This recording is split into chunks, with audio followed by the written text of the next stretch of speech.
తెలంగాణ మరో కొత్త రికార్డు నమోదు చేసింది. గతంలో ఎన్నడూ లేనంతగా ఒకే రోజు భారీ పెట్టుబడులను సమీకరించింది. దావోస్లో జరుగుతున్న ప్రపంచ ఆర్థిక వేదిక సదస్సులో 3 కంపెనీల ద్వారా రాష్ట్రానికి 56,300 కోట్ల పెట్టుబడులకు సంబంధించిన ఒప్పందాలు కుదిరాయి.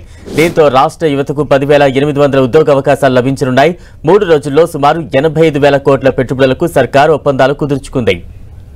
ఇక తాజా అప్డేట్స్ అందించేందుకు మా ప్రతినిధి కర్ణాకర్ సిద్ధంగా ఉన్నారు. కర్ణాకర్, బలరాం, ప్రపంచ ఆర్థిక సదస్సు దావోస్ వేదికగా తెలంగాణకు పెట్టుబడుల వరద కొనసాగుతుంది. మనం చూసాం, నిన్న ఒక్కరోజే 56,300 కోట్ల పెట్టుబడులకు తెలంగాణ ప్రభుత్వం వివిధ కంపెనీలతో ఒప్పందాలు చేసుకున్న పరిస్థితిని మనం చూస్తున్నాం. ఇప్పటివరకు 3 రోజుల ఈ సదస్సులో తెలంగాణ ప్రభుత్వం సంప్రదింపుల ద్వారా దాదాపు 85,000 కోట్ల పెట్టుబడులకు సంబంధించిన ఒప్పందాలు తెలంగాణ ప్రభుత్వం చేసుకున్నట్టు తెలుస్తోంది. నిన్న ప్రధానంగా ఏదైతే సన్ పెట్రో కెమికల్స్ ఈ సంస్థ ఒక్కటే దాదాపు తెలంగాణలో 45,500 కోట్ల రూపాయల పెట్టుబడులు పెట్టేందుకు తెలంగాణ ప్రభుత్వంతో అవగాహన ఒప్పందం కుదుర్చుకుంది. అందులో ప్రధానంగా కంప్రెస్డ్ పవర్తో పాటు సోలార్ ఎనర్జీలో ఈ పెట్టుబడులు పెడతారు.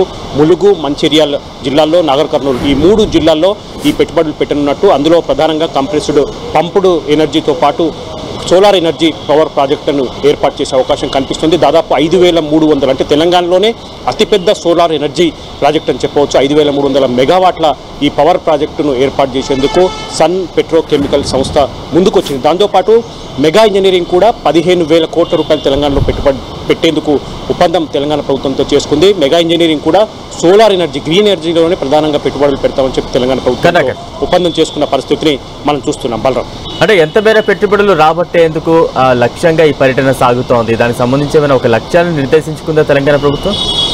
ఖచ్చితంగా మనం చూసాం, గత ఏడాది జనవరిలో జరిగిన ఈ దావోస్ ప్రపంచ ఆర్థిక సదస్సు ద్వారా సుమారు 40,000 కోట్ల రూపాయల పెట్టుబడులు తెలంగాణ ప్రభుత్వం సాధించింది. కానీ ఈసారి అంతకు 3 రెట్లు, అంటే దాదాపు 1,00,000 పైచిలుకు కోట్ల పెట్టుబడులు ఈసారి ఖచ్చితంగా సాధిస్తామని చెప్పి తెలంగాణ ముఖ్యమంత్రి రేవంత్ రెడ్డి ధీమా వ్యక్తం చేశారు. అందుకు తగ్గట్టుగా పూర్తి స్థాయిలో తెలంగాణ రైజ్ అండ్ టీమ్ పూర్తి స్థాయిలో అంతర్జాతీయ సీఈఓలు కావచ్చు, అంతర్జాతీయ టెక్ కంపెనీలతో ఎప్పటికప్పుడు సంప్రదింపులు జరుపుతోంది.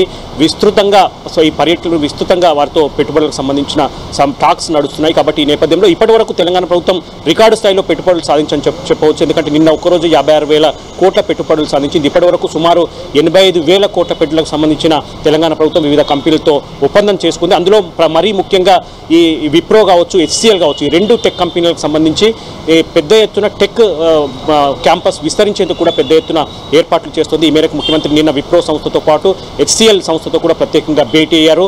ఈ గౌలిదొడ్డిలో ప్రత్యేకంగా విప్రో సంస్థ 5,000 మంది ఉద్యోగుల కోసం పెద్ద ఎత్తున టెక్ కంపెనీకి క్యాంపస్ను విస్తరించే ఏర్పాట్లు చేస్తుంది. అదేవిధంగా HCL హైటెక్ సిటీలో 5,000 మంది ఉద్యోగులకు పైచిలకు ఈ టెక్ కంపెనీ విస్తరణ ఏర్పాట్లు కూడా చేస్తున్నట్టు తెలంగాణ ప్రభుత్వంతో అవగాహన ఒప్పందం కుదుర్చుకున్న పరిస్థితిని మనం చూస్తున్నాం. దాంతోపాటు వివిధ కంపెనీలు ఇప్పటికే కూడా కంట్రోల్ ఎస్ కంపెనీ పెట్టుబడులు పెట్టేందుకు కావచ్చు, ఇటువంటి వివిధ స్కై రూట్ 500 కోట్ల పెట్టుబడులు పెట్టేందుకు కావచ్చు, వివిధ కంపెనీలతో తెలంగాణ ప్రభుత్వం ఈ విధంగా సంప్రదింపులు జరుపుతుంది. ఇంకా 2 రోజుల పాటు ఈ సదస్సు కొనసాగుతుంది. కాబట్టి పూర్తి స్థాయిలో ఖచ్చితంగా తెలంగాణకు 1,00,000 కోట్ల పైచిలకు పెట్టుబడులు సాధించే దిశగా తెలంగాణ ప్రభుత్వం, ముఖ్యమంత్రి రేవంత్ రెడ్డి ఆ దిశగా సంప్రదింపులు జరుపుతున్న పరిస్థితిని మనం చూస్తున్నాం. Balaram, right, thank you Karunakar.